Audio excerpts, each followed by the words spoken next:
কাল সকাল সকাল বেরিয়েছিলাম নৈহাটিতে যাব বড় মার পুজো দেওয়ার জন্য।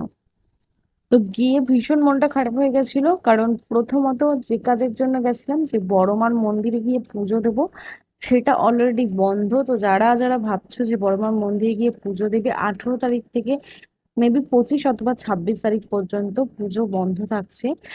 তো যদি তোমরা এখন পুজো দিতে চাও, তো ওনাদের হাতে হয়তো দিয়ে দিতে হবে, টাকা হোক বা কিছু সেটা দিয়ে দিতে হবে, ওনারা পুজো দিয়ে দেবেন। মানে আমরা যে মন্দিরের ভিতর ঢুকে গিয়ে পুজো দেব, সেই জিনিসটা বন্ধ থাকছে 18 তারিখ থেকে 25 অথবা 26 তারিখ পর্যন্ত।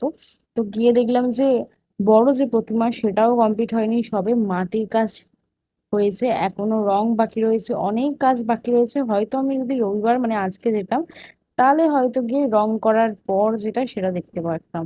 এই যে দেখো, যাওয়ার পর মন্দিরের সামনেই গেলাম, গিয়ে দেখলাম যে মন্দিরের গেট বন্ধ, আর বাইরে থেকেই পুজো নেওয়া হচ্ছে, মানে টাকা দিয়ে দেওয়া, টাকা দিয়ে দাও বা যেটা দেওয়ার তুমি সেটা দিয়ে দাও, ওনারা গিয়ে পুজো দিয়ে দেবেন।